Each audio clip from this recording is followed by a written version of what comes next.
Find out why talks to Maryia Ditchkowska, lecturer at the European Humanities University in Lithuania, with a research focus on post-truth practices in political communication.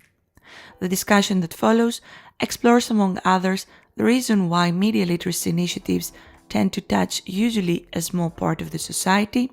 Although there are really good initiatives taking place, such as media literacy campaigns and other awareness campaigns, the issue with them is that to participate in those, you have to be interested in the subject matter in the first place. What can be misleading with the term propaganda in the context of digital disinformation campaigns? When we're talking about propaganda, it's something that is out of, Cold War or 20th century concept. The different tools and the different approaches to disinformation have evolved to also include much more fine-tuned and much more elaborate processes. And how post-truth practices played out online during the pandemic. We see more people spreading theoretically incorrect information or more conspiracy theories without necessarily acknowledging that they are acting as agents there.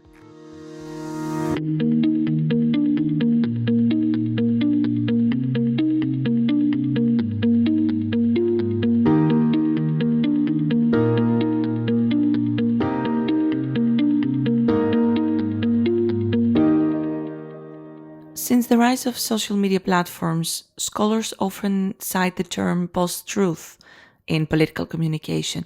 What does it mean in a nutshell?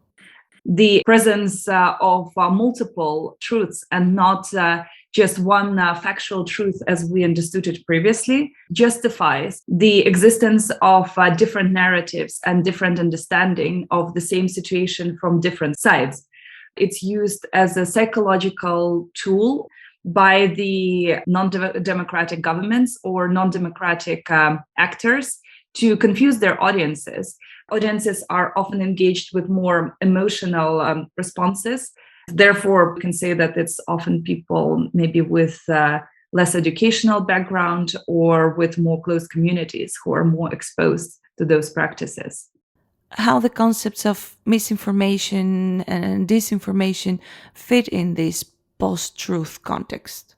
Oftentimes, what we see is misinformation, and misinformation is done actually unknowingly by the people. In Russian, there is a big term, useful idiot, when people spread disinformation or articles, especially on social media. And therefore, they are acting as the agents, but they aren't contributing in a deliberate manner in those situations. What happens once the person realizes that they have just contributed to spreading the lie? They usually don't realize, unless they are explicitly trying to gather new information or to get other points of view. They exist in their own bubble, ideologically or politically, and they think that they do a good thing by sharing an article with their network. But in reality, they are acting as a useful idiot. And this is the reason why false news are becoming viral. Do you think that big tech companies do enough to prevent it from happening at their platforms? Although there are quite a few disclaimers, for example, on misinformation in certain areas of social media, as we see right now, for example, with automatic detection of the word COVID or vaccinations. A lot of this happening in maybe English-speaking sphere. And when it comes to other communities, there isn't as good of integrated tools maybe on those platforms to really capture those issues. Can you speak a little bit about the changes that you want to see in the research of this field? With regards to that, I'm also participating in a think tank, actually, that works on disinformation in Baltic states and Poland. And it's something we've discussed quite a few times. But unfortunately, I think no one has the exactly precise answer to the question. And although there are really good initiatives taking place, such as media literacy campaigns, there are different even interactive games or tests and other awareness campaigns that take place.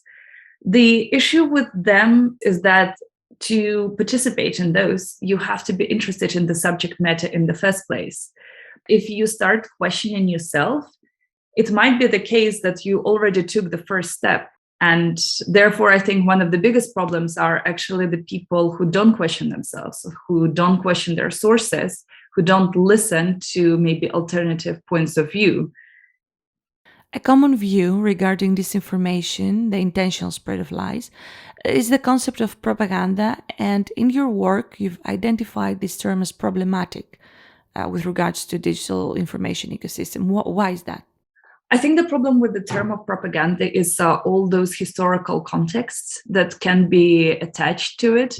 When we're talking about propaganda, it's something that is out of, Cold War or 20th century concept. And it's also understood by something much more in your face and often distributed by the official media. And I think today we can see the evolution in terms of the access to different information. But also because of this evolution, we can say that the different tools and the different approaches to disinformation have evolved to also include much more fine-tuned and much more elaborate processes that we can observe happening with regards to that. So propaganda, in a way, I think outlived its usefulness. I think it represents the evolution of our society. Speaking about the evolution of our society, how the post-truth practices played out online during the pandemic. Let us talk about that a little bit. I think post-truth pandemic, I think it's, pandemics in general, it's not something I think many of us are familiar with before, 2019 or 2020. And therefore, it also provided us with a massive challenge in terms of our government's administration, in terms of government response and the medical response. And I think because of that, it also provided a fertile soil for a lot of the conspiracies and a lot of the alternative explanations that are brewing in our daily life in terms of the media we consume. In terms of the COVID, we can say that oftentimes there is more misinformation happening rather than disinformation happening in most of the media that we consume. We see more people, as I say, acting as useful idiots and spreading theoretically incorrect information or more conspiracy theories without necessarily acknowledging that they are acting as agents there, as opposed to actually explicit disinformation, where disinformation is actually a deliberate act of spreading this sort of information. I think possibly more of something that I'm familiar with is an interesting case of the vaccine criticisms that came from Russian state media, who crafted a very elaborate and very complex media campaign to discredit Western vaccines, such as especially Pfizer, but also AstraZeneca and Moderna. We see that a lot of the narratives also transferred into the hesitancy towards the Russian vaccine. And therefore, we can say that although sort of this campaign was created as a deliberate disinformation attempt, to a certain extent, also the people or the general population of Russia also acted as misinformation agents there, in the way of also promoting this hesitancy that created a massive issue for the government right now. Can you talk more about instances where there was a backfire of the disinformation attempts by state actors? What have you seen at your research? What I find potentially quite interesting is like the current foreign agent laws that are happening in Russia. We are not living in the age where you can fully control the media space around you. And for a lot of the people also having their sort of potential media access restricted, it encourages the curiosity. I think even looking at what happened in Belarus just after the elections, for 3 or 4 days, there was a complete internet shutdown in the country. So basically, there was no access to the internet besides access through VPN and Tor. People, on one hand, tried to get access to the information, and they were exposed to enormous amount of it. And on the other hand, also inadvertently, they've started organizing themselves locally. They were willing to show solidarity with others and to help others out. What was the platform they were mainly using to organize themselves? The platform is Telegram. It's also an interesting symbiotic relationship between potentially what happened in Belarus and the platform itself, because seeing a lot of the government steps maybe to de-anonymize people who are using the platform itself also took additional steps to make people safer there.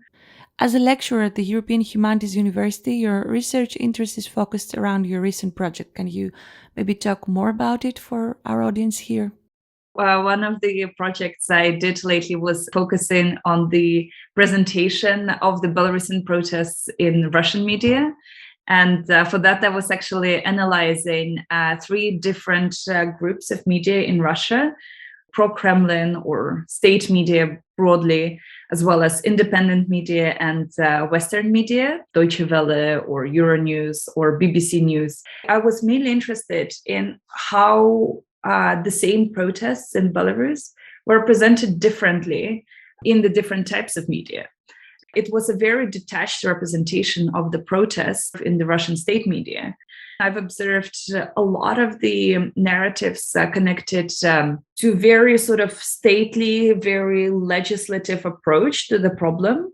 And at the same time, the independent media might have been slightly more emotional, focusing a lot on the violence. And it was oftentimes also delivering some or more like personal stories or giving the face to the protest. And therefore, on one hand, you can say that it's using more of an emotional response from their readers. At the same time, it's actually sort of the opposite effect from dehumanizing and giving a very detached representation of things. And I think in that way, it's very interesting, potentially also the psychological implications for different representation of events in different types of media. This was Maryia Ditchkowska, a lecturer at the European Humanities University in Lithuania, and I'm Elena Giola for Find Out Why.